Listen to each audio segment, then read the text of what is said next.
real estate, of course. Yes, of course. There you are, Scott. Scott, it looks like you're just in the dark over there. Okay, the sun's not even up over there yet.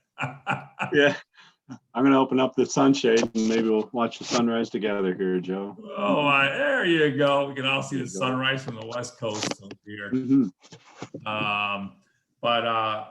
You know, basically we like to start out, you know, with haves and wants.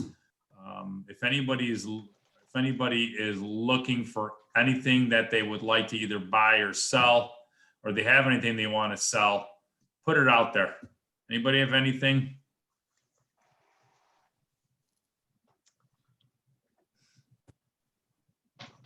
I'll start actually.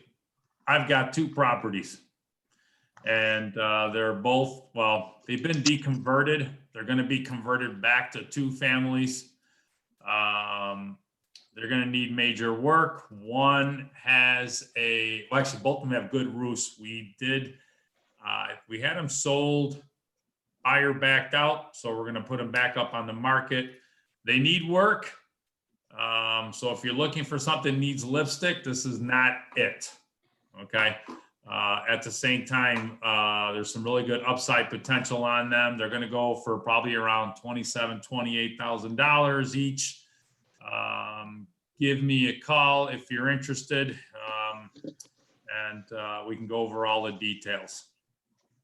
Anybody else? And by the way, I'm looking for commercial properties and more. Obviously, everybody's looking for more flips, but I'm also doing city suburbs and also seeing about building more onto my portfolio. Anyone else looking for anything or have anything that they want to buy, sell, or let us know about? Yeah, I'm looking for self-storage. If you're out driving around, you see something maybe looks a little run down, or like grandma and grandpa own it and they're ready to retire type thing.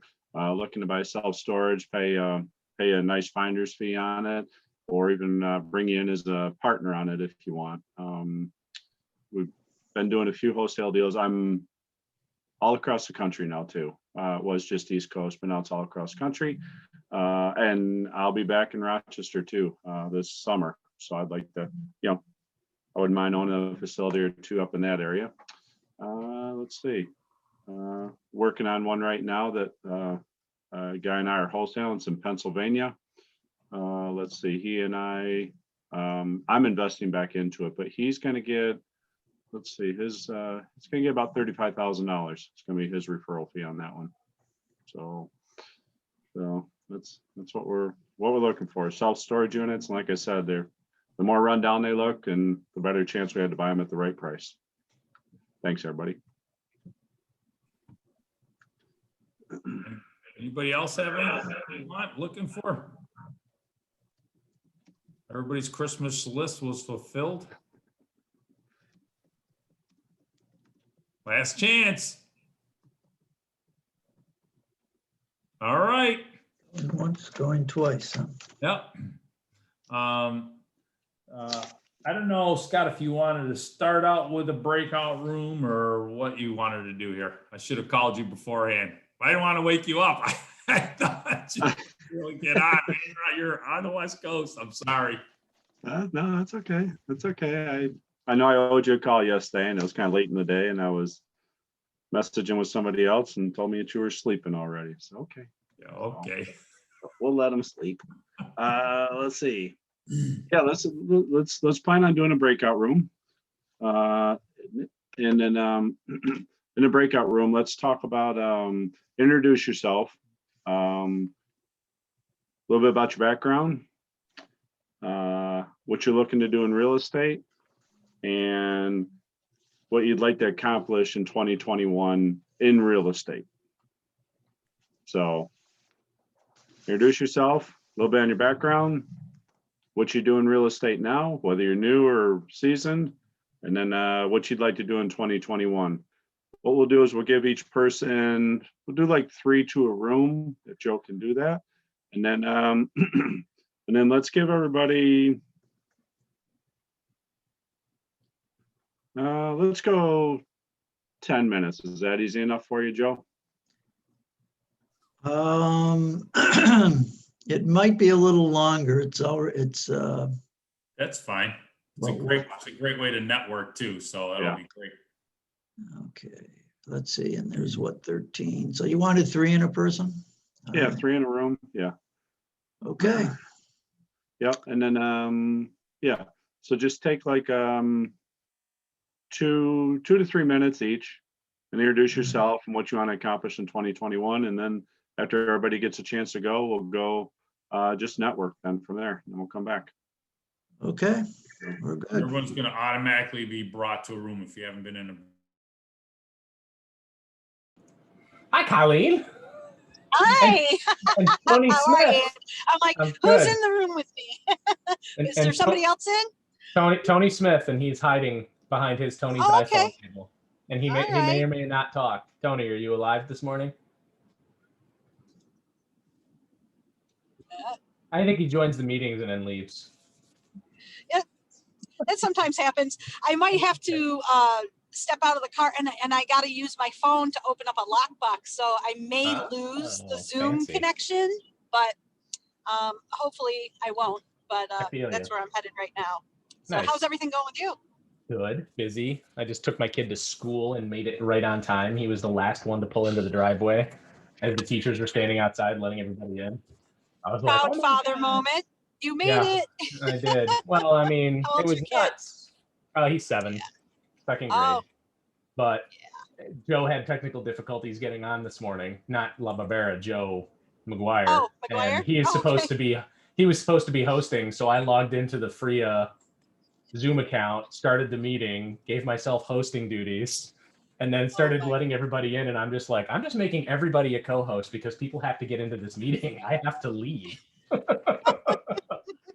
That was a little closer than I like. And it's always, it's always the unplanned that kicks you in the butt when you got a lot of stuff to do. You know, even though you're using the same Zoom link every week, it's like it doesn't always. Oh, stupid. Hold on a second. The calls come in. It kind of disconnects me there. All right. Let's see. Okay. So even though you're using the same link, it doesn't always connect right and it's frustrating. Well, there's four links. Changes it up. There's 4 links. There's one for each meeting at each time of day. Oh, okay. So actually there's 5 links, I guess, because there's a separate one for the general meeting. And even though they created them on a recurring, like it's the same link for this meeting every month, and then next week's 2 meetings are 2 separate links, et cetera, et cetera.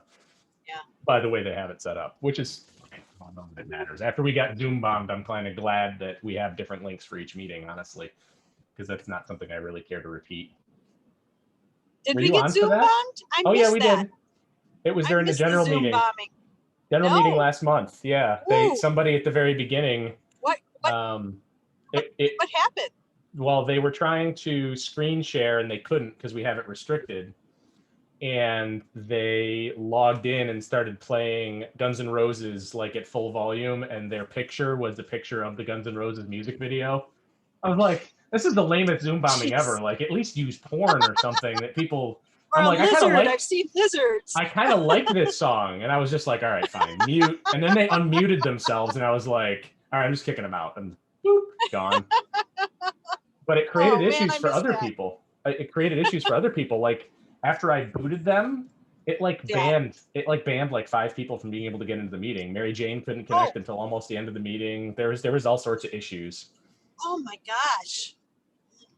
I have not been Zoom bombed in any of our calls, but I guess I've just been lucky. Right.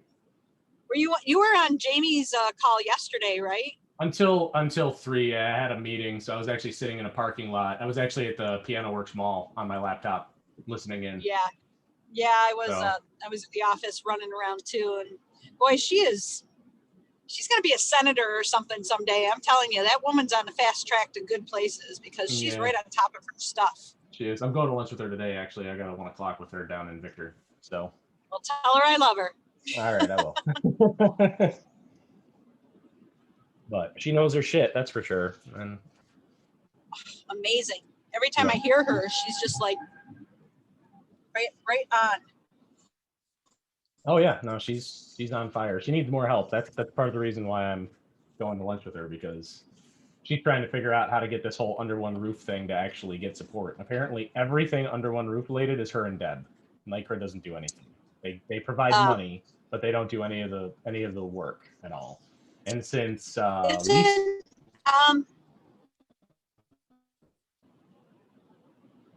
is Rich Tyson in that one too?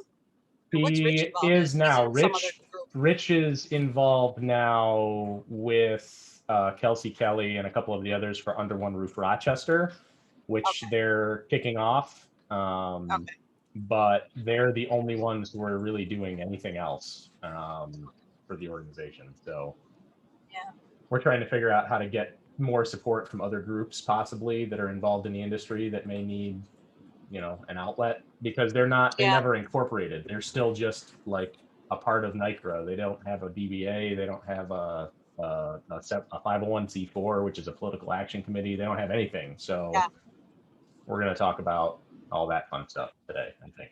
So that's all stuff you do? Because I don't really, I know you run all our meetings, but what exactly what's your business? Well, I'm a consultant, right? But most of what I do is actually working with multifamily property managers that have anybody with over 400 doors, pretty much. And I help them fix their properties for total cost of ownership.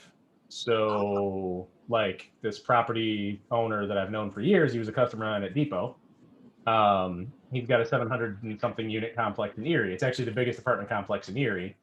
And it used to be owned by Clover out of Buffalo. They ran it at 40% and they drove it into the ground, and he bought it to do a complete rehab on it. And the rehab's almost done. So I went out there to kind of talk to him about what was going on and walk the property and find some opportunities to cut costs. And I found him 149 grand a year without having to fire anybody. Oh my God. Wow. So nice. Yeah, that's what I do. How'd you get started in all that? Depot. Were you Home Depot? Depot. Yeah, I was the regional Depot guy for almost 11 years, and I had 18 stores. I ran all the pro desks at every building in Rochester, Batavia, Olean, all the way up to Messina, Utica, all the Syracuse stores. That was the last 3 years, but I had a key account portfolio of customers spending over $250,000 a year with us. And that's how I got involved with FFREIA. Back in 08, 09, I started going to the meetings at the Brighton Town Hall. Back when it was the old crew, like Ginny and Bob and Steve King and Scott Gagno. So, but my key account portfolio was the largest in the region, and it was almost exclusively property managers. And it was the largest property manager portfolio in the company. And I only had 40 customers, and I was doing $22 million a year across 40 customers, almost all in property management stuff. So, and I didn't go in and sell. I went in and said, why are you pissing money away and leaving money on the table? And I got really good at it. And that was how I sold. I didn't sell on sales. I sold on, why are you pissing away your dollars? Are you out of your freaking minds? And oh my gosh. So I walk in and I find people usually 15, 20% cuts. And it's not like everybody thinks it's like, oh, you're gonna sell me product. No, I don't sell any product. You're gonna sell me Home Depot. Nope, I don't sell you Home Depot. I don't care about Home Depot. I'm vendor neutral. I don't give a crap. You can use Lowe's, you can use Home Depot, you can use Wilmar, you can use HD Supply, Grainger. I don't care. Whoever you use, I'll find you a way to save money. And so it's this total cost of ownership thing where the products they use impact their maintenance, their overhead, their operational costs, their staff. Like service calls cost you three man hours every service call. It doesn't matter how long it takes to do the job, just getting it scheduled, getting the time to get into the unit, all that stuff takes time and money. Yeah.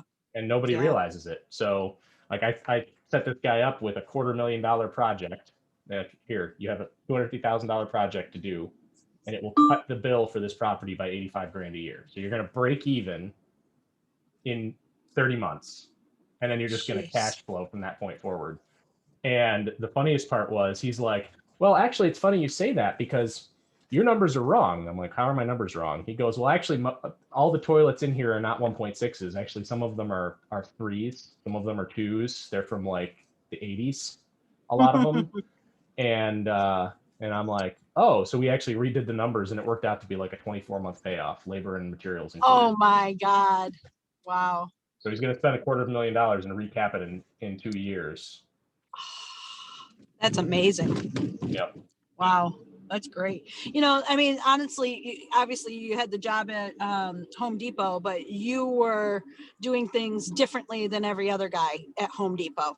And Pretty that's, much. I think, kind of why I am where I am, because my late husband used to say, will you stop trying to tell people not to buy houses and start selling them? And I'd be like, if it's not right for them, I'm not selling it to them. You know, it's not the way I do things. Mm-hmm. And he'd always say, you're always convincing people not to buy houses. I'm like, it's not right. You know, I did the same thing at Depot. I would walk in and be like, you can't buy that from me. I can't sell it. It's crap. Don't do it. Exactly. And that's where I got that feeling from you. Yeah. And so, I mean, it may not behoove you immediately, but down in the road, people know that you're in it for the right reasons and you're Yep. not trying to screw somebody. So, Well, actually, it was Mark Bonatti at Conifer when he was a VP of procurement and risk management. I had left Depot. I went to be a national sales director for Pioneer Millworks. They're part of New Energy Works over in Farmington. And he called me and was like, I just took this over for Conifer and I need help. You know, how would you do this? You know our purchasing and what we do better than anybody in the company. I'm like, okay, well, let's sit down. I'm like, I'm a little dated. It's been a year. And I sat with him. It was supposed to be a half-hour coffee. It ended up being a 3-hour meeting. And he's like, you know, you should do this full time. I'm like, yeah, you're probably right. Maybe I should. So I opened my company a month later. And 6 weeks after that, I left Pioneer. Started doing this. nice. Well, it worked out for you, obviously. Yeah, it's doing okay. I can't complain. I like being my own boss. I'll say that. It's a little bit more work than maybe I anticipated getting everything set up to begin with, because my website's a fucking hot mess. But pardon my French. Well, you know, I don't know if you know who you're talking to, but I do. That's part of my English language, to be honest. Yeah. Yeah. Being your own boss is wonderful, unless you have like this really awful work ethic where you just work night and day and never stop. I have had to curb that because of my kid. So, and my anxiety. I'm ADHD, which is part of the reason that I can hyper learn things and focus in on stuff, but it also means that I have this. Hold on 1 second. I gotta put you on speaker somehow here. Okay. Yeah, no, you're good. Okay, there we go. Okay. I hired, icy driveway. If you see me, How did you get in here? Hi, Brandy. No, I was trying to let people in, and apparently now I'm in here. Let me check your phone. That's really funny. Hold on. Where the heck was I? Wow. Sorry about that. You're fine. Just took a slide. That's not good. Are you okay? Yeah, I'm fine. I didn't fall. I saw the ice and I'm like, oh, I better be careful. And then I just started sliding. Now I got to climb through a snowbank. Yeah, hold on. That's the funny. glorious life of real estate. Seriously, right? Honestly, goodness, I'm telling you. All right. You know, you should make the talk to Leon and Susan and Joe about making your every other Friday session a FFREIA thing. Get Really? FFREIA sponsorship. So? Yeah, why not? Why not? You're a vendor. You do stuff. We need as much help as we can get. Why not? I mean, you know, for the subgroup leaders, there's nothing saying you couldn't have an officially sponsored, you know, real estate focused meeting. True. Yeah, you know? I will. I mean, honestly, since I, you know, when FFREIA first started, I went to the meetings at the Wishing Well with what was his name, Harrington and there and Bob and everybody. And oops, I'm sorry, I'm doing my lockbox at the same time here. No, you're fine. And you know, I felt like I was stepping on people's toes. There were some other realtors there, and I didn't want to, you know, bother anybody or make anybody upset. So I didn't really get involved. But, you know, when COVID came along, I had the opportunity to like actually attend the meetings that I wasn't able to get to before because I'm always going in 15 different directions. But Zoom definitely changed that. And God, I've loved it. I feel bad. I forget a meeting, you know, and I've got them in my calendar, but things get crazy. We're switching back to the main meeting. How's that better? It took me a lot longer than it did you. Are we The all number was back? Bigger. I think so. We should all be back. There's still some people joining in. It looks like there was a couple that were a little slower because of their connections, but I think everybody's back in. And you're back, Andy. Yeah, I've been back for a while. Oh, all right. Like literally, we live 1.5 miles from the school, so I just had to Oh, get in all the right. car and So you get let him him there. drive? He was on time. Oh, all right. That's good. All right, everybody, welcome back. Hopefully everybody got some, actually was able to do some really good networking from the breakout room. The breakout rooms I really like because you can get one-on-one personal with people and actually be able to ask questions. You'll get some answered and then maybe raise more. Okay. First, is Scott back on too? I don't know if I see him. Of course, I can't tell on this thing, but I'm sure he is. Sometimes people drop off because of their internet connection, switching back and forth. They I'm usually back come on. back. There you go. There you are. There you are. You're in the light. Yeah, sun came up. Uh-huh. So I'm not always a vampire. No, man. First of all, I know we were all talking about things like that on the breakout rooms, but does anybody have any questions that they want to talk about or expand on or go over in regards to what some of us were speaking about?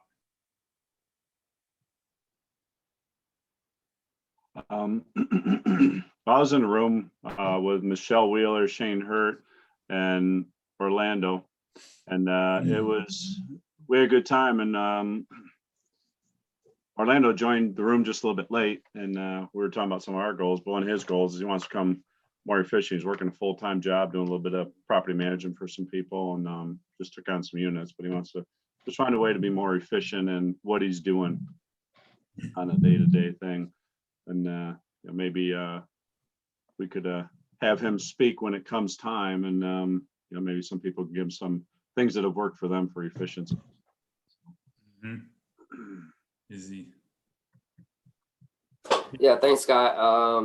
Yeah, as Scott mentioned, for me, I'm a full-time manager at Gleason Works, and the more and more units I get, the more busy I get, but I'm trying to be more efficient with my time and processes. From a financing standpoint, the maintenance side of things. I just actually joined Buildium, so I'm switching over to Buildium. I don't know if anybody here has experience with Buildium, but so far I've experienced, at least in the last 2 weeks that I've started using it, pretty good stuff. And so I'm looking forward to kind of incorporating that into my business. Okay. Now, Scott, and most people, what I've been finding is, and we were talking about that also. I was actually with Kristen, how she wanted to expand. Everybody wants to know how to expand their business right now, especially being with the beginning of the year, and efficiency is definitely one of them. I don't know first of all, I don't want to be speaking the whole time here. What are other people doing to be able to make their time more efficient?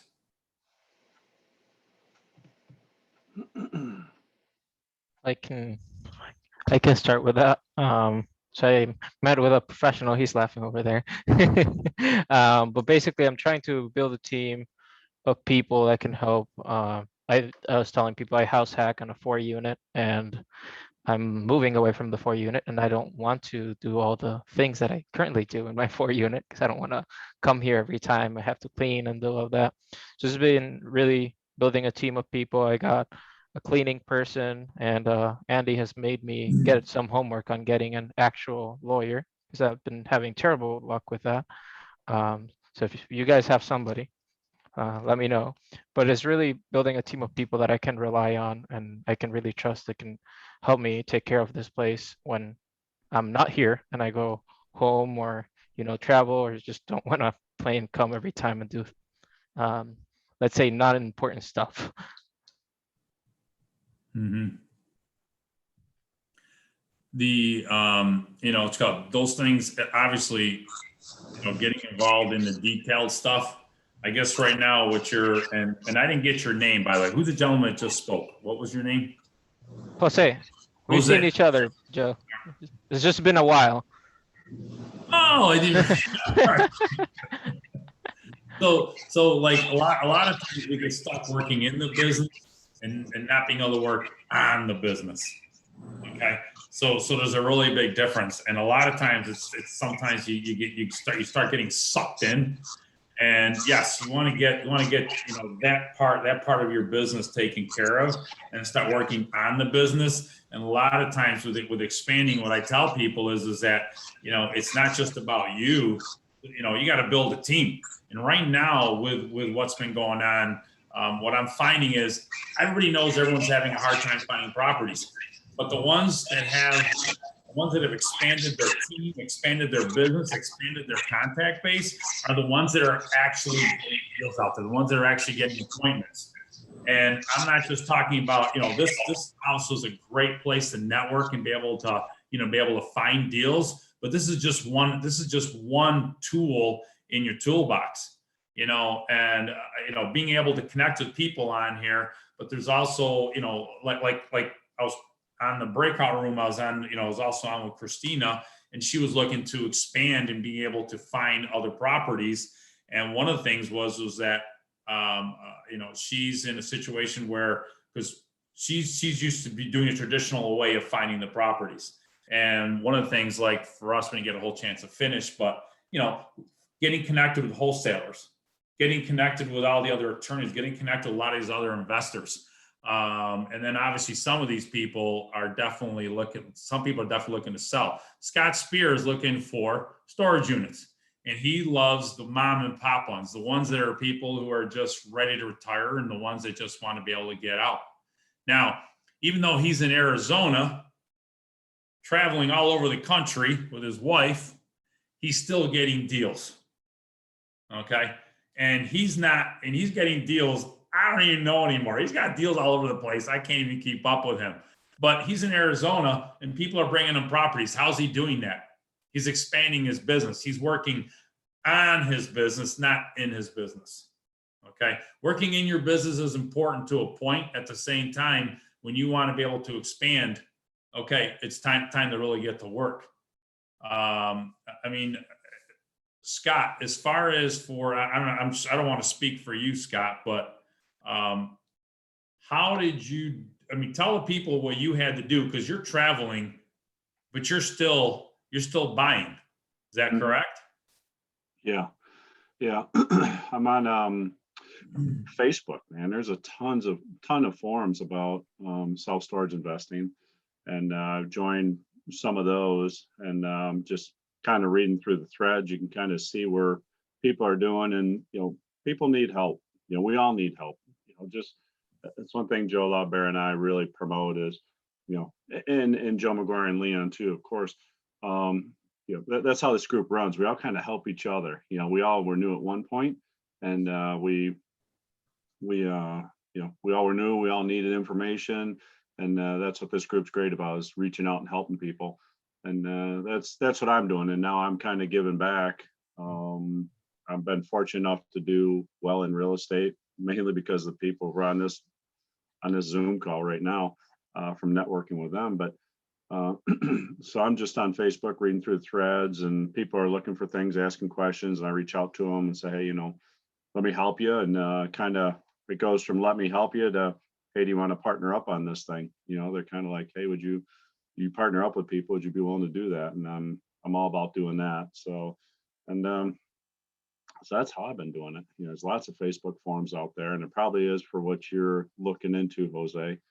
But yeah, that's what I've been doing. And like I said, we're wholesaling one right now that I'm actually taking my wholesale fee and I'm rolling that back in to have a percentage interest in the self-storage unit. And it's in Pennsylvania. I may drive through there in May and stop and check on the facility, but I'm kind of really buying it sight unseen myself, in my little bit of interest in it. So, but that's it. It's all about networking and helping and reaching out to people.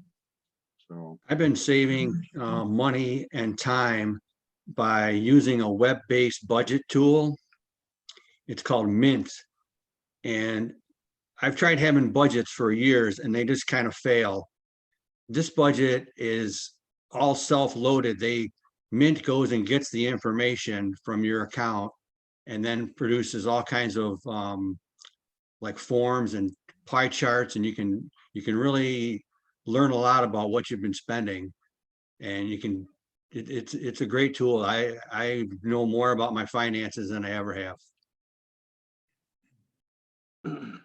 Great way to be efficient. Yeah, thanks for sharing that. That's awesome. I've heard about that, Rob. I've never used it. With that, can you, if you wanted to, could you set up like your own personal finances, and then maybe if you had a apartment complex or something like that, maybe you could set up different Mint accounts for budgeting for that type stuff, or doesn't it work that way? I know you can do your personal stuff. I don't know. You have to set up another account maybe. And one thing is it's free. You have to put up with some ads. Ads pop in there, and you can pay to not have the ads if you want. So Rob, that's that's MINT. Is that what you're saying, Mint? Mint, yeah, MINT. Yeah. It's by Intuit. The Okay. TurboTax people. Right. I don't think for real estate it would work as well, but I have it as well for personal. It's really good for personal. But it's by bank account. So if you had like a real estate thing, you would have to link like your credit card to it, and or whatever the bank account, and you could see like income and outcomes very easily. So if you want to set it up for like a property, you could do like the LLC email you have for that. Yeah, I mean, just to interject a little bit, for most of us, after we've been around for a while, I'm sort of speaking for myself here, I basically have, let's say, several LLCs. And in the LLCs, I have different properties. And I have one LLC that I use just primarily it does like all the property management. And then the other LLCs are basically holding companies, and I move properties in and out of those as I do rehabs and stuff. And then I'll have another LLC where I have properties that it basically they're properties that I keep and I manage, but they're not properties that is got a high level of equity in them. So, but in the properties that I have a high amount of equity in, I hold in another LLC, so that I limit my liability with all the trip and falls and all other things that lawyers do these days. And so, I mean, one approach would be to, and for each one of those, I have a different bank account. So one approach would be to provide that to Mint, and then you will be able to maybe separate the items off. So I'll give it a try and see. I have never used it before. I have like 3 different checking accounts, and it will look at all of them, and you can have it do all of them into the budgeting, or you can click on one or the other. You can click on different ones. It'll show your information just for that account.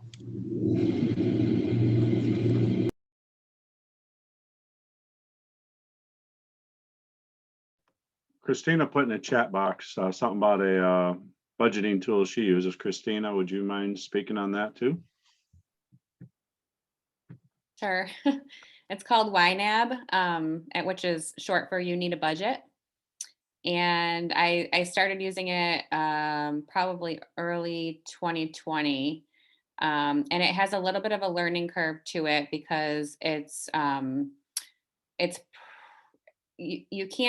like typical budgeting software where you budget ahead of time to plan for when the money comes. You can only budget money you actually have. So it's more like real life. Like you can't say, well, when I get my next paycheck, I'm going to use this amount for groceries and this amount for utilities and stuff. You have to say, okay, I have this much in my bank account, and you can only budget as far as your money goes. And then when you get your next paycheck, you can then budget that. And the idea is to get people like to break the paycheck to paycheck cycle and be able to budget far enough into the future where you're kind of now you're budgeting for next month. And when you have excess money, you can categorize it into whatever you're saving for. Like, it's very, it's so detailed and so awesome. And I've saved more money and been able to organize what I do with my money. And like Rob was saying, I have multiple checking accounts at all different banks, and they're all syndicated. So the data comes straight into the account automatically.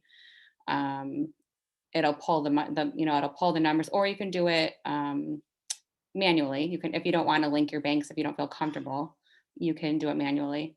But it's so cool. I've heard of Mint, and I actually checked Mint out years ago, but I'm completely obsessed with YNAB. So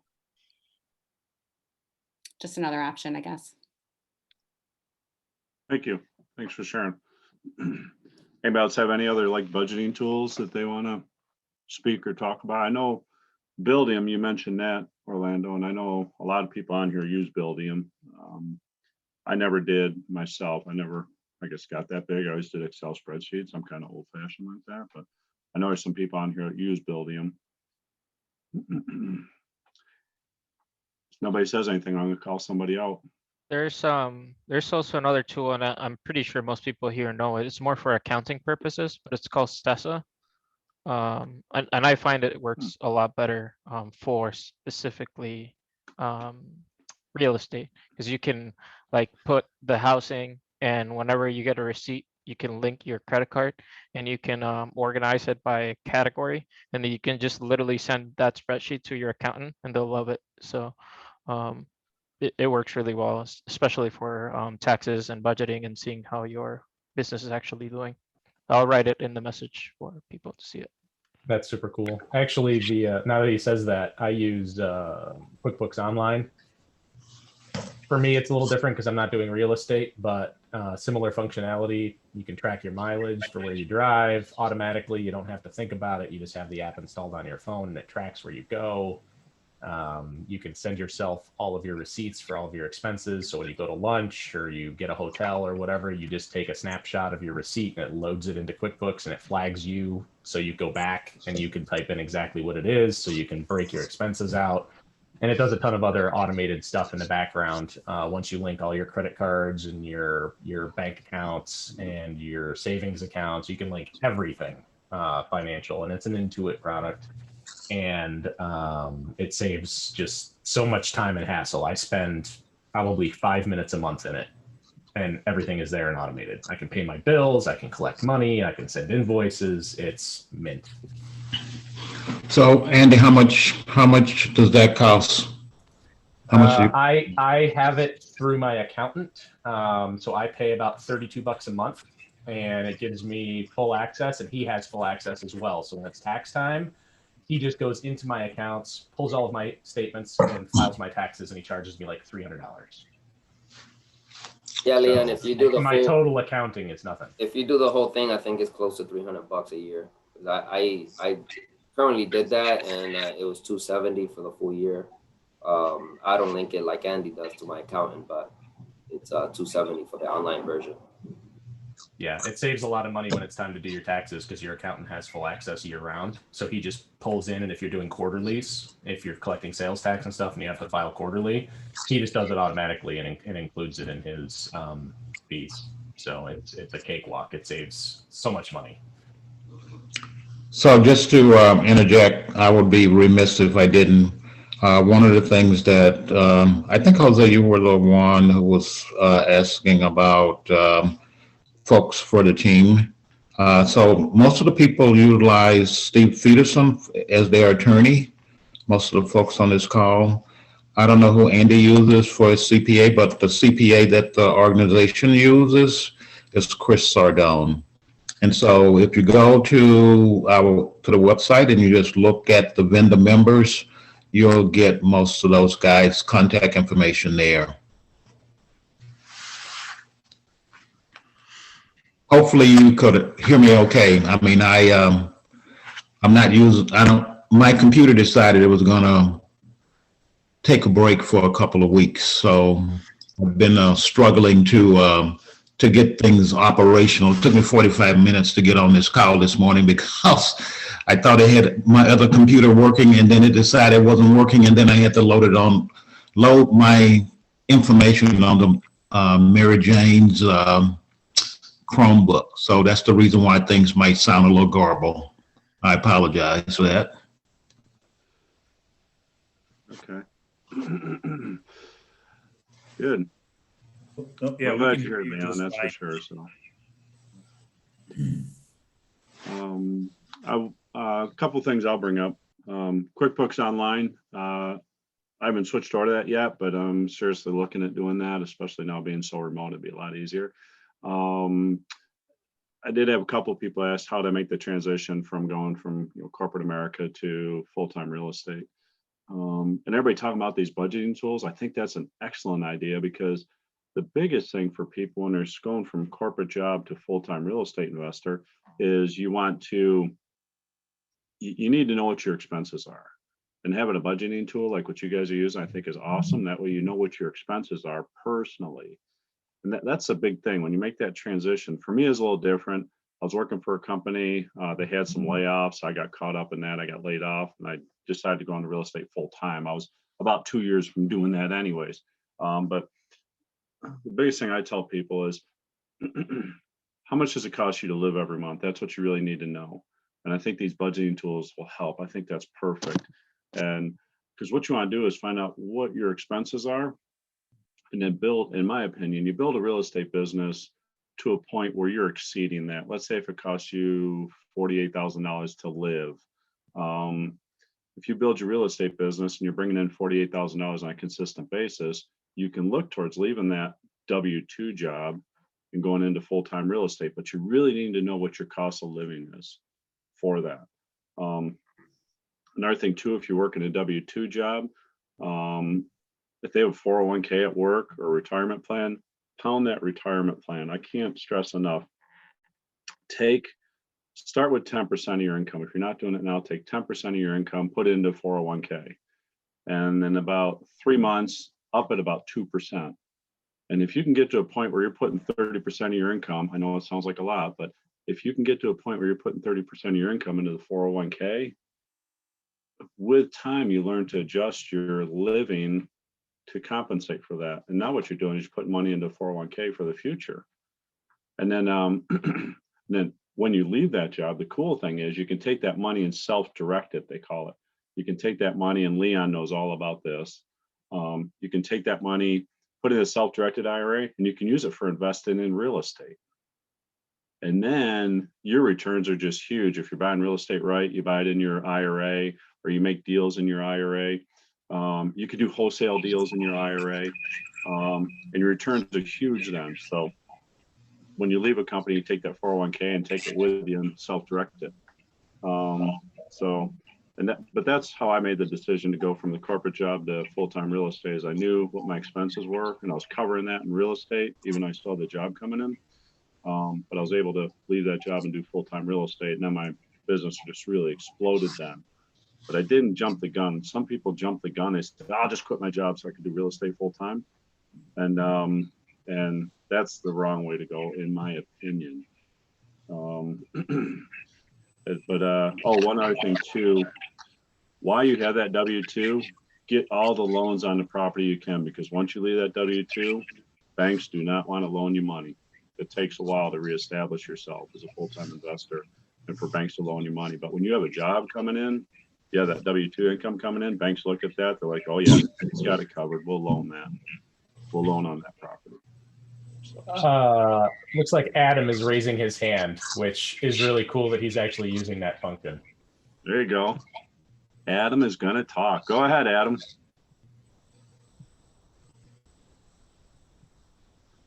You're muted.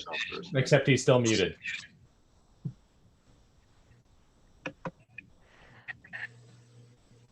There we go. You're live now. We can hear something.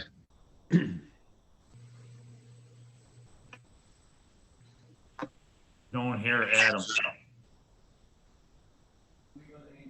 Right, he's coming up here. There we go. His better half knows what he's doing. All right. Perfect. Thanks, Angel. So I'm not getting feedback. Here we go. Okay. So mentioning the 401k, and I don't have the details on it, but they did pass a bill due to COVID and everything going on, that you can withdraw from your 401k without tax repercussions right now. And it's running out, the timing of that is running out though. So if someone wants to do some research on that, there's a, I'll look into it again and see what the form or whatever is called, but there's supposed to be a way to pull out from your 401k currently without suffering tax penalties. And it was put in place because of the COVID situation.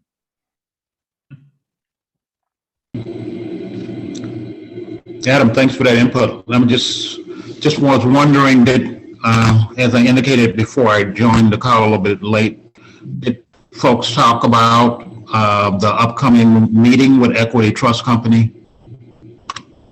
No. Okay, so I probably should mention the fact that Equity Trust Company is going to be putting on a workshop, and that workshop is going to be on Saturday, February 13th. Correct me if I'm wrong, Andy. And basically, you'll learn so much about self-directed IRAs and how to set them up that you just won't believe it. And I know I was looking at the chat box, and I think it was Michelle who was saying how much she loved self-directed IRAs. There are so many things that you can do with self-directed IRAs as a real estate investor that it's just unbelievable. We had a session with Equity Trust Company a few months back, and basically I've taken classes. I've taken a couple of classes going back probably 10 years, and they were like a week long, each one of them. And even though I was a part of that training that Equity Trust was putting on, every time I listened, I learned something new. I mean, it's just so many different things that you can do. And unfortunately, there were a couple of changes made to the self-directed IRA in the last couple of years that somewhat diluted some of the power of it. And that was primarily the amount of time before you would have to the self-directed IRA basically became null and void because all the assets needed to be removed from it because it just basically died. But just so many things. I mean, if somebody has a lot of questions about it and they think that I could help them, just give me a shout. I'll volunteer to help someone with some of those things. And Scott, I still have the 2 books that I gave you way back when, so I could always let people borrow those. Absolutely. Awesome. Good. Yeah, I didn't know they were doing a thing on February 3rd. You said it was February 13th, Leon? Yes. Yeah, if you can carve out time, anybody, to be on that, want to learn more about how to make a good amount of money in your IRA using real estate, that's going to be a good one to join. And the link is going out in the newsletter today. It's actually the featured thing. So if you need the link to register for the event, it'll be built into the newsletter. Watch for it. And if you have not done so, whitelist FFREIA.com so that your spam filter does not yank the email out and it disappears. Andy, it's the link is also on our calendar on FFREIA.com. It's been there, and that was a good point, Leon, on the 13th. I didn't think to mention that when I was talking earlier with the equity trust thing. But yeah, it's the information and the link is on our website and the calendar.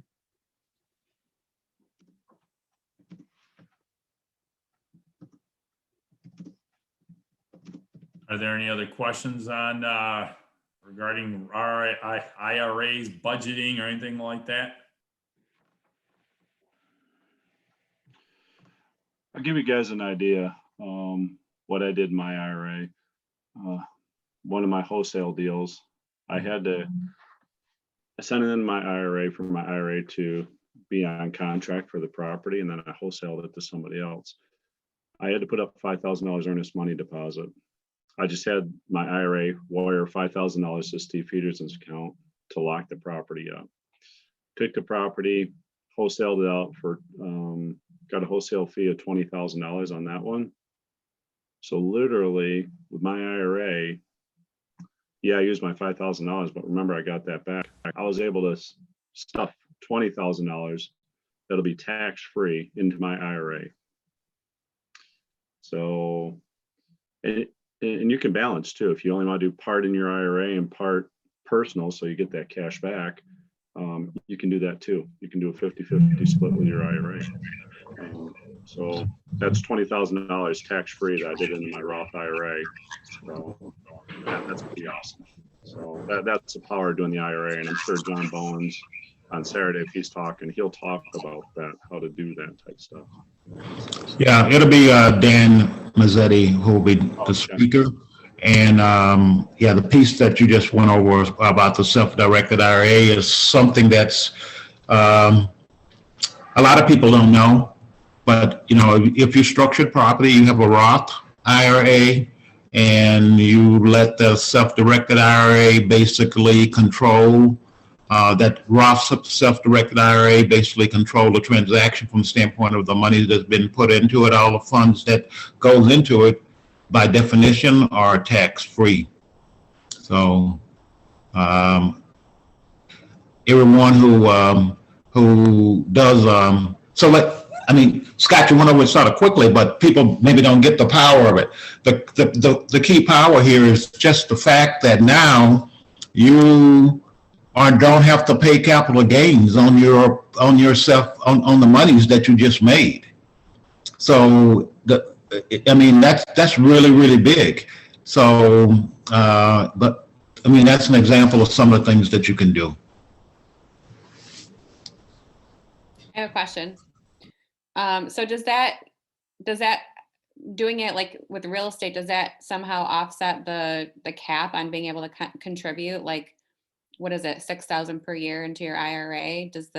How did you put 20,000 in 1 year through the real estate, Scott?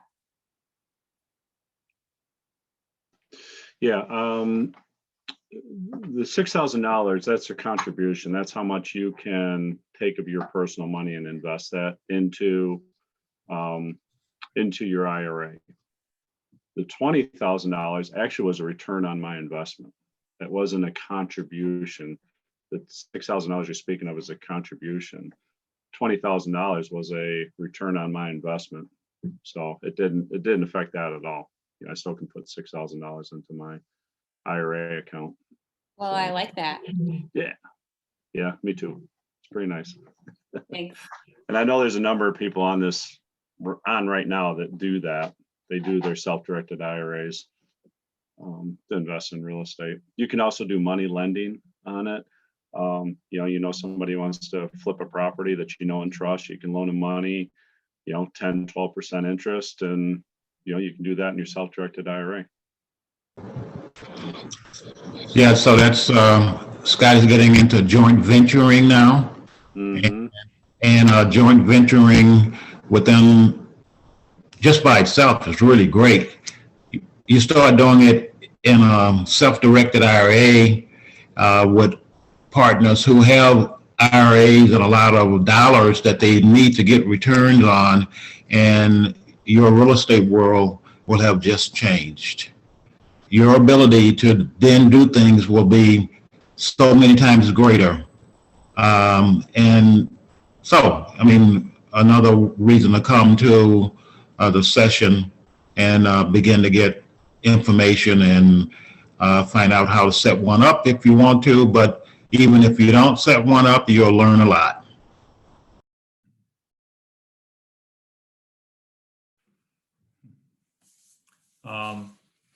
Actually, if you guys don't mind, because this is based on, actually, I've got a property, actually, I'm going to talk about that it actually revolves around, actually I ended up going to a lender, and through his Roth IRA, he loaned us money.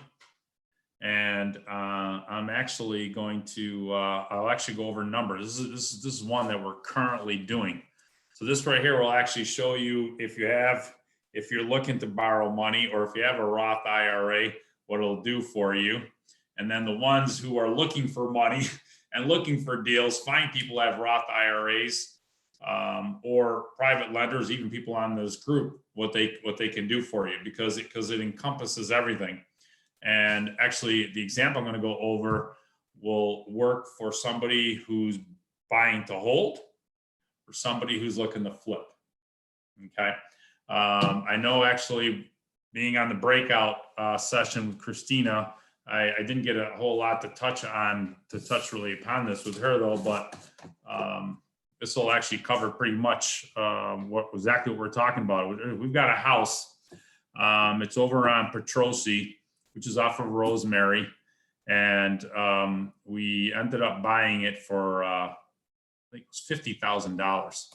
So we went to our lender, and through his Roth IRA, he loaned us the money. Okay. Now I'm going to use numbers that people typically are going to end up paying. Okay. Typically you're going to pay somewhere around 10, 12%. We're going to use 12%, because especially for newer people, that's what most people get charged. Okay. And by this is a real life example that I'm literally doing right now. Okay. The house was worth 115, 120, no problem. Bought it. We went to our lender, $50,000. He's like, okay. It was that easy. It was literally because, number one, we have a relationship with him, but bottom line is that he's making his money. Okay. And at 12% interest for most people, what they're going to get at $50,000, it's a $500 a month payment is what he's going to be making on the property. So he's loaning us $550. Most people are going to get loaned $50,000. You're going to pay him $500 a month. He's happy. He's making his money. Now, here's where the rest of us come in. Okay. Number one, first of all, the lender is very happy because there's a huge spread on the property. Okay. So he's safe and secure. He's first in line on the mortgage. More importantly is that the property was making, it's worth, figure 115, 120. It's probably worth a little bit more than that, but let's be conservative. I know what it's worth because we sold one around the corner from there for 123. I know someone sold one not too far from there for 131. So I'm being conservative. Okay. The house is in really good shape. Gentleman needed to get rid of it. He's going through a divorce. It was a bunch of properties. Bottom line is that it was making $750 a month. Now, at $750 a month, your mortgage payment is $500. Insurance, I figure another $50. Taxes $250. That's $800 a month. You're making $750, but you're paying $800 a month. You're down $50. But the rent was raised to $1,000 a month. Okay. So now, if you're looking to buy and hold, your payments are $800 a month. You're making $1,000. And by the way, we put no money down, nothing. We were 100% financed on this property. Okay. And as a rental, if I want to buy and hold it for a little while, that's fantastic. And then when I do want to get it cashed out, basically, if I go to the bank, and let's just say it appraises for $115,000. Okay. If it appraises for 100, and by the way, I'm trying to not talk so fast because I know I talk fast. So you bought it for 50 and you've raised the rent to $1,000 a month. Excuse me. You're making $200 a month profit right now. No money down, $200 a month profit. You're making money. The guy who loaned you the money from the IRA is making $500 a month tax free. Okay. Now, 6 months, a year, wherever the heck it is down the road goes by, and you're like, you know what? I want to pay a lower interest rate. I want to be able to get it refinanced out. You already own the property, so it's already an asset. Okay. So now it's going to be a lot easier going to the bank, because when I got started, I had no credit, it was bad. At the same time, I did exactly what I'm telling you, exactly what I'm doing here right now. I just did back then also. So I was able to accumulate it. So now when I went to the bank, it was already an asset. I didn't have to qualify for it. I already owned it. So this house right here, if it appraises for $115,000, which I know it will, okay, $50,000, and it'll appraise for $115,000. The bank is going to loan me somewhere right around 70% of the value of the property. They'll probably go a little bit higher, but let's just say it's only going to be 70,000 or 70%. 70% of $115,000 is 80 grand. Okay, which means the bank is willing to loan me or give me $80,000 toward that house. $50,000 what I bought it for, the bank wants to give me 80. Now, to buy and hold it, this house right here, if I just want to keep it as a rental, I may only have to put $5,000 to $10,000 into it if I want. Okay, and that's really pushing it. Okay, so let's just say I put 10 grand into this property. I'm into it for 60. Bank gives me $80,000 after closing costs, which they take right out of the proceeds. Let's just say, and after their fees, let's just say that's another 5,000. So you're into it for 60. The bank is willing to give you 80 minus $5,000 for closing costs and everything else. You just walked away with a check for $15,000. Plus, instead of paying 12% interest, you've lowered your interest payments to somewhere around 4%. Okay, so now your cash flow's gone up, and the bank gives you a check for $15,000. You can do whatever the heck it is you want to do with, and your tenants are going to be paying for it. That's the first power of getting money from somebody as a Roth IRA. Okay, so they're happy, they're making their money, interest free. Now, on this property, if I want to flip it, okay, because for me, I like to have choice, because if I want to be able to get rid of it, it's so funny we're actually talking about it, because I literally wrote this thing. I was actually going to go over this example today, which is kind of funny here. Basically, as a flip, I figured if we bought it for 50, and if we wanted to put 15,000 into it, which would put us at $65,000. Okay, so you bought it for 50. I'm going to put $15,000 worth of work into it. We're at 65,000. Holding costs, which is what it's basically, paying the $500 a month for 5-6 months, plus taxes. Let's just make it another 5. Okay, so now we're into the property for 70. $50,000 we bought it for, $15,000 in repairs, $5,000 in holding costs. Now we're into it for $70,000. Okay. Let's just say I sell it for $115,000. Okay. $115,000, and commissions is going to be $7,000. So that brings it down to total. You're going to be right around 100, and after closing costs, everything else, from 115, just say you're going to make, let's just say you're going to end up out of that, you're going to end up with about $106,000 in proceeds. Out of that proceeds, about $36,000 of that is going to be profit. After capital gains, let's just figure another 12.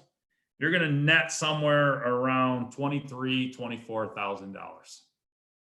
Okay. So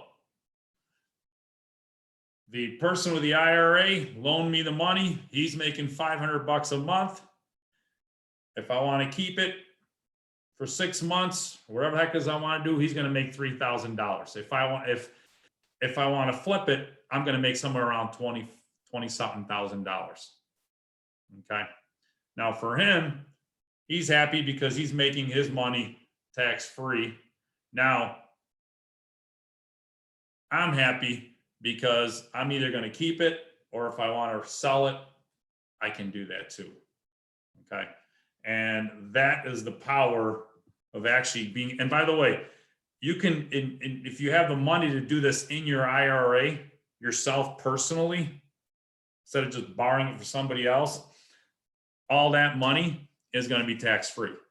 Now with Scott, with his $20,000 example, he probably saved somewhere around $6,000 that had to go to the government. So instead of putting away between $13,700 and $14,200, he got to put away $20,000.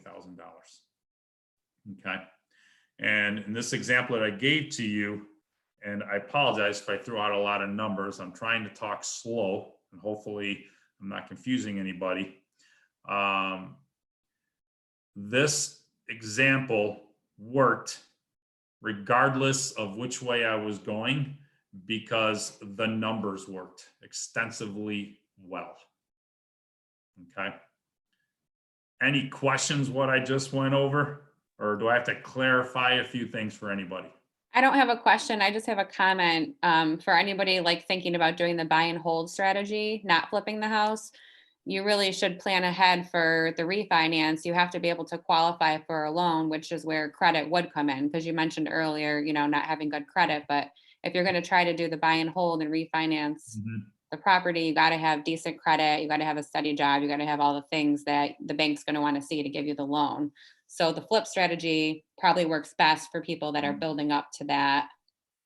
Now, I would agree with you. At the same time, when I had to do my first refi, and I did a bunch of properties, I did not have a W-2. I was rebuilding my credit, but what I did was I went to a smaller bank, one that I'd been working with. Okay. And obviously we didn't get a chance to get into all this, but I always tell people, be prepared, get with a bank. You know, that's part of building your team.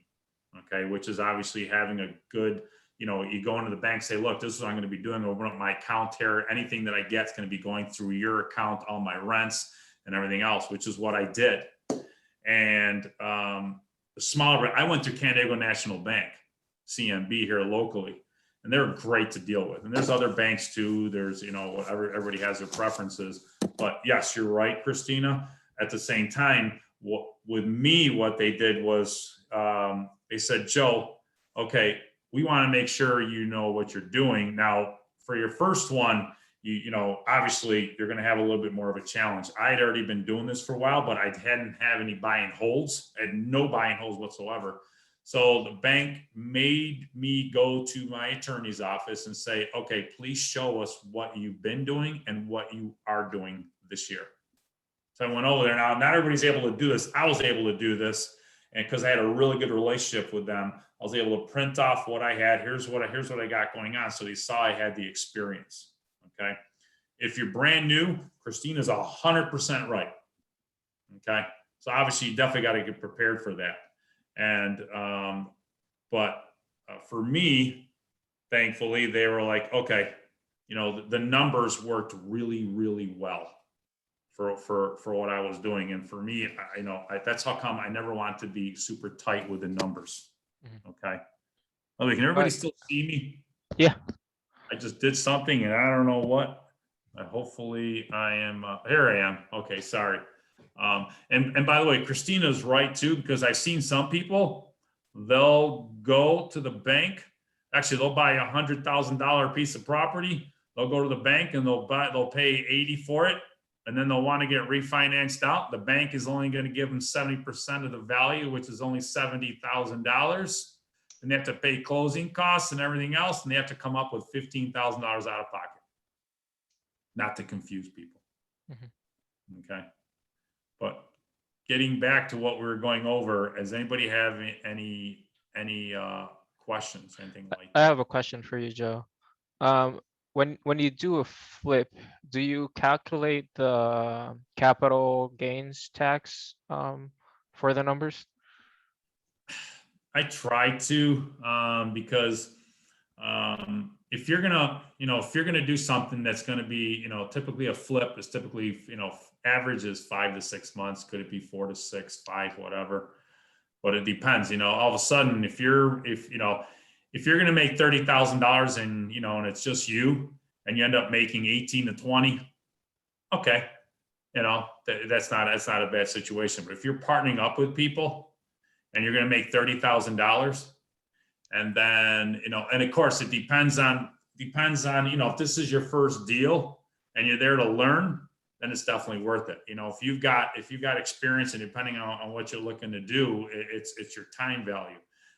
I've looked at, if you got two people and you're splitting $15,000, you got to pay capital gains, you may make $9,800, between $9,800 and $2,200, $2,300. I don't know, depending what the situation is. It just depends on what, on what works for you. If you're talking to somebody who's only making $20,000 a year and they can make 10 grand, that's a really big deal. Okay.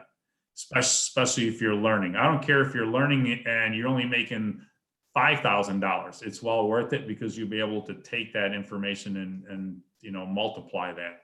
Yeah. Above and beyond.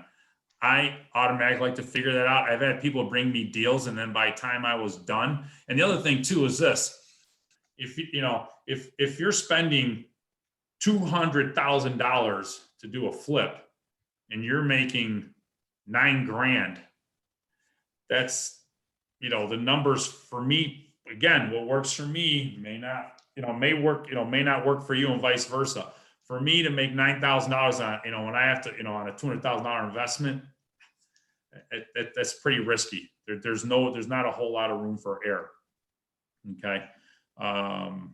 Typically I want to make sure. I know people who won't touch a property unless they're making $40,000, $50,000. Now they do less deals. At the same time, if they're doing 2 deals in a year, they're making 80 to 100 grand, and they're happy with that. Okay. Cool. But again, what works for me may not work. Everybody's different. Okay. Did that answer your question? Yes, sir. All right. And by the way, Scott, I don't know if you wanted to add anything onto that example in regards to the gentleman who loaned the Roth IRA, because that I know you do a lot of that yourself. Yeah, no, I think you covered it, Joe. It's with your private lenders, man, just treat them right. Stay in communication with them. Trust me, anybody who loans you money and you do them right the first time, they will eagerly be wanting to loan you money back. A few people in this group know that I'm part of a partner in a lending co-op where we take other people's money and invest it. I will admit, in 2020, we really scaled that back. We weren't sure, my partner and I weren't sure what was going to happen with the economy, with real estate and all that.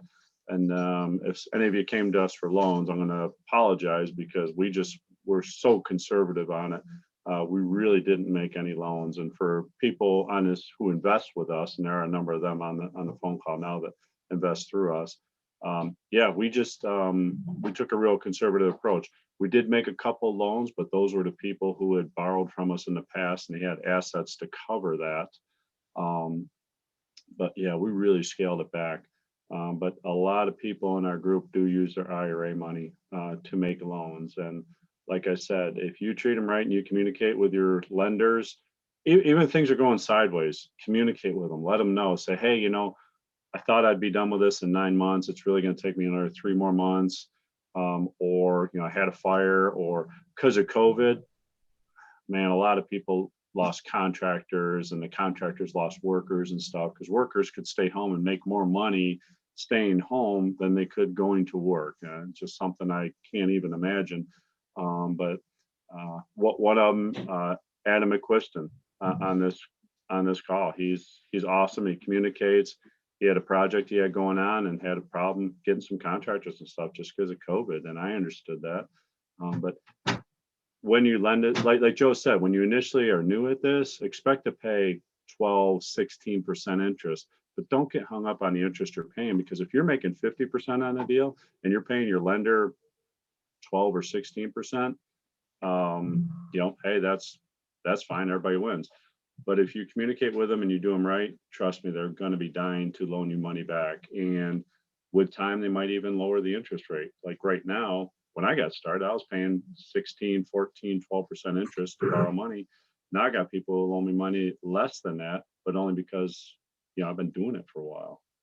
So that's all. Is just communicate, communicate, communicate. That's it.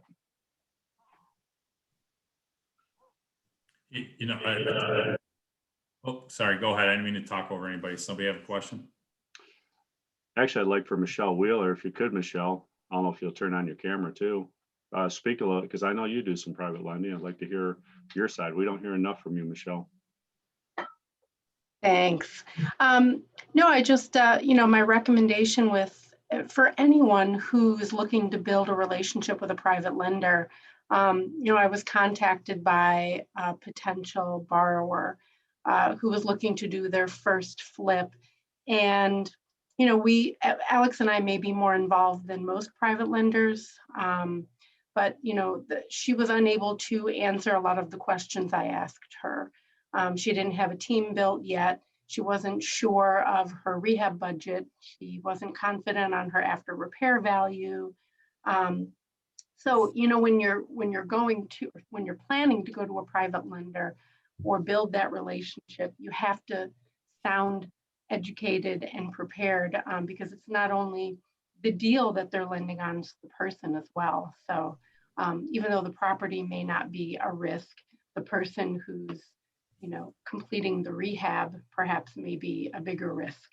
So just recommendation. Thanks, Michelle. I was going to say, I think that's great because I can't tell you how many people I talk to that are looking to get into this industry, any industry. Honestly, it doesn't matter whether you're going to be a consultant like what I do or whether you're getting into flipping houses. You need a team. You need a lawyer. You need an accountant. You can't do everything yourself. How much are you going to pay yourself per hour to run your business? If you're going to chase $50 around for 6 hours, I don't know why you're trying to flip houses, honestly. $50, if 6 hours of your time is worth saving $50, I have nothing for you. I just don't. Get a team. You need it to protect yourself. You need it to make the best use of your time. You should be focused on making money and doing what you want to learn to do best or what you do best if you're in business for yourself. If you try to do everything, you're setting yourself up for failure long term. That's all I got. Neat thing too about this group, you have like Michelle Wheeler, you have Shane Hurt, Dave DiCarlo. Those are three people I know that loan money. And the nice thing about dealing with them who have experience flipping properties too, they kind of help you along the way too. Like with our co-op, when we lend money, we'll sit and look at people's numbers. And if we won't lend on it because the numbers just don't seem right, we'll talk to them about it because we have experience doing that. And I know I can say pretty surely that Michelle Wheeler, Shane Hurt, Dave DiCarlo, they all would be willing to do the same thing, to lend you money. And I hope I'm not speaking out of turn, guys, but they're going to look at the numbers with you and they'll kind of coach you through, and they might even help you with different contractors and stuff too.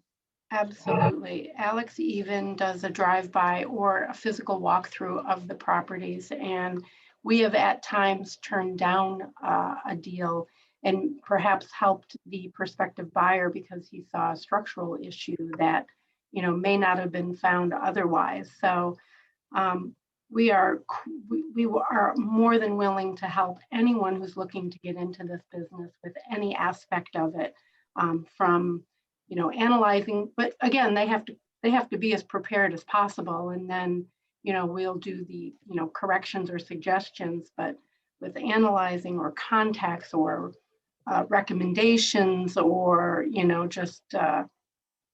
we have a real estate brokerage as well. So we're pretty familiar with values and what they might be able to resell it for. Lending, if they want to refinance it, we have a lot of lending contacts, insurance contacts, lawyer contacts. So I'm very happy to share that list with anyone who needs it. Awesome, thanks. All right. Hey, Shane, you available? Yeah, what's going on? Hey, we're talking about that private lending and stuff. I know you do some private lending. Would you want to just speak a little bit about kind of what you look at? And I don't know if you heard me say, but as private lenders, we kind of coach people too, and that just kind of comes with the private lending. You want to speak a little bit on what you do for your private lending? Yeah, so my partner's my brother. He's an attorney, so we have the legal side of it too. We're both brokers, so we kind of do our own appraisal on the properties just to confirm the numbers that people are telling us. I guess are trying to borrow it makes sense on our end. And then I also have a construction background, so I can go through their budgets and see what they're actually doing and see if they're way off on their budgets. We've remodeled 100 plus properties in the last 4 or 5 years, so it's the little things that people always forget about, that doesn't hit the budget initially, and then at the end of the day you're like, oh god, that cost me an extra $5,000 to $10,000 that just coming from experience that people, I guess, we would help out on, because it's a win-win for everybody. If they make money on their property and pay us off, they're going to come back to us again. So it's kind of what we look for, and willing to help anybody along the way. Thanks, Shane. Another person who does some lending, Rob Matthews. Rob, would you like to speak a little bit about like what you do? Because I know Rob has done some flips, and I know Rob has some rentals too. So he's sort of like the silent ninja on this thing. He's got a lot going on, and I'd like to hear him talk a little bit if he's willing to.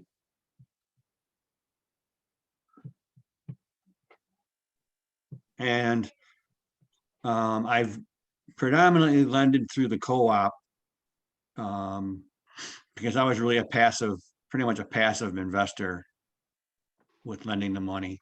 I've been looking around now though, because it is kind of dried up. Good. Yeah, thanks for sharing.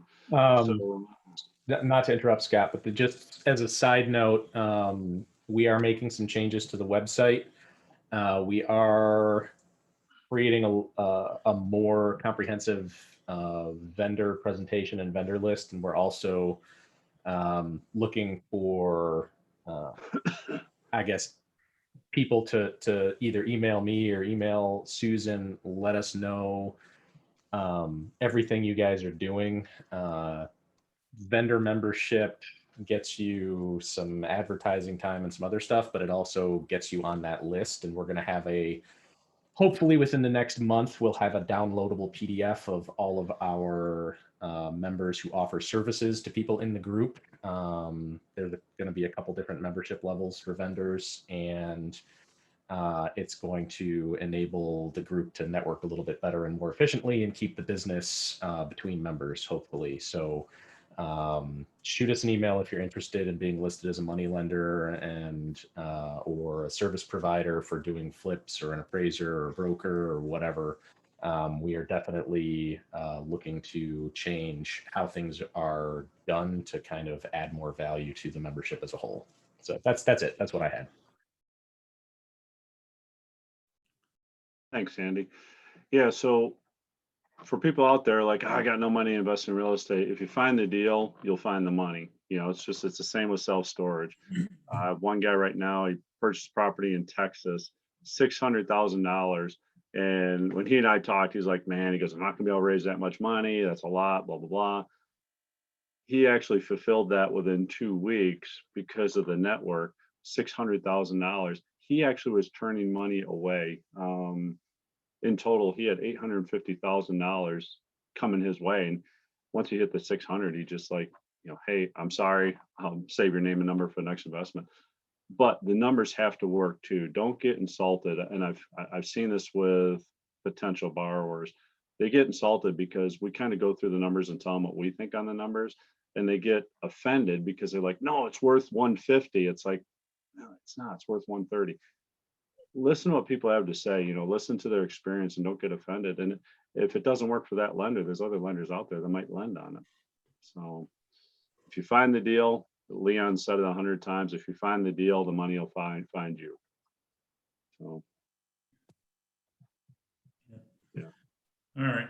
Well, by the way, I hate to interrupt you, but it's a little bit past 10:30, Scott. Nah, it's only 8:30, man. Yeah. Let's go. You're fine. All right. Yeah, this is where we kind of sort of like to wrap things up over here. Everybody get their day started. And we appreciate everybody being on the call. We'll hang out for a few more minutes in case there's anybody has questions. Otherwise, I want to thank you very much. And our next call will be 2 weeks from today, 7 o'clock. It actually starts at 6:45 p.m. Otherwise, we'll definitely see you on next week's call. It is a housing meeting in the morning, and then the main meeting is going to be at 6:45 p.m. next Thursday night. Have a great day, everybody, and thank you very much.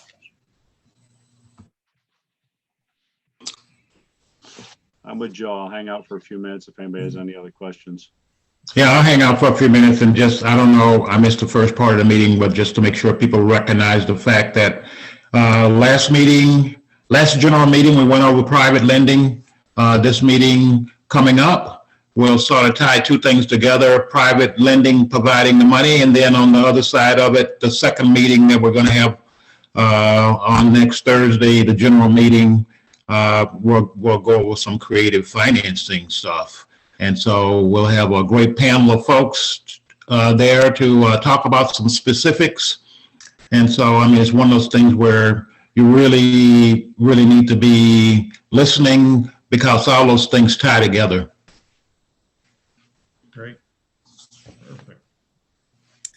Great. Thanks, Leon. Hi, my name is Shandell. I was just sitting back listening to everything.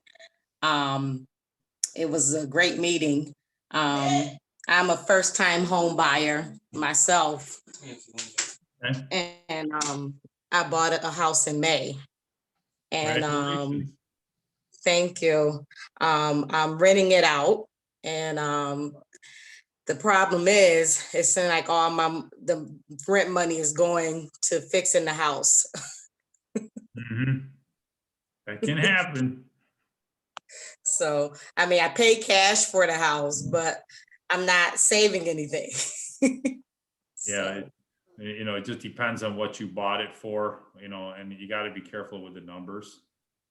Okay. And there's people here being in this group, you can learn those numbers pretty well. It's a great place to connect with that. We do see a lot of people with that. The example that I used, I made sure, like the example that I used, the property was in really good shape. And even if it wasn't, there was enough of a spread on there where the numbers worked regardless. Okay. So, and you'll start to learn those, and there's people you can connect with, and where you'll see where you need to be. A lot of us are like to make sure in regards to being able to buy it and then being able to make sure we make enough money. And if we have to sell it, we can definitely sell it. Yeah, I mean, the key thing is, and we say it all the time, and it's not even said enough, and that is, it's always in the numbers. The numbers are the very most important thing. And when you first start off, sometimes you could be maybe a little bit more aggressive than maybe what you should. I know that was one of my mistakes in the very beginning. So sometimes, things are not necessarily a deal, and it varies from one person to the next, because one person can say, okay, I'm going to do these things, and that works out fine for them, but for someone else, it may not. So the numbers are going to vary from one person to the next, but fundamentally, if it's a deal, it's going to be a deal, and the numbers are one of the main things that drives that. Not the only thing, but one of the main things. Okay. Well, I see I can learn a lot being on this. Well, I mean, yeah. I mean, that's what this group is about. Clearly, it's one of those things where folks are open to help you go through the numbers, whatever. This is a not-for-profit group. I mean, we do this, and we do it basically for free. And so it's one of those things where our objective is to have people have other ways of learning how to do real estate investing and do it in a way that's fairly easy on their pocketbook. Let's put it that way. It's more than happy to talk to you on these meetings. Try to be on as many of the calls as you can, because it's one of those things where you really. It takes a while to learn all the pieces and all the things that you really need to do to be successful as a real estate investor. And my view is that you really can't, your mind can't take one of these gigantic dumps of information like your computer. You really not. It takes time to understand all the pieces and get them all together. So you can go off and you can buy a program, and how many times are you going to read through it? When you read through it the first time, you're only going to get a small amount of the information.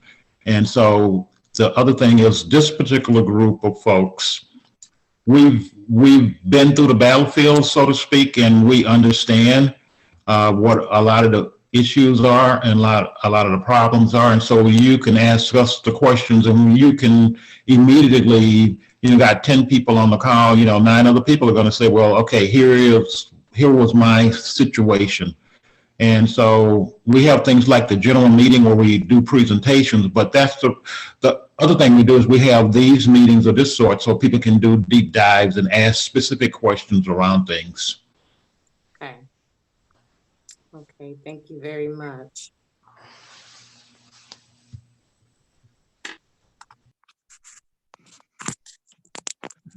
Good. All right, everybody. Well, I'm going to sign off. I will see most all of you next week, Thursday evening. Perfect. All right. Yep. I'm going to be signing off here in a second also. Time to go buy some real estate. Okay. Thanks, everybody. Have a great day. Thank you. Yep. Thank you, everybody. I'll catch you later.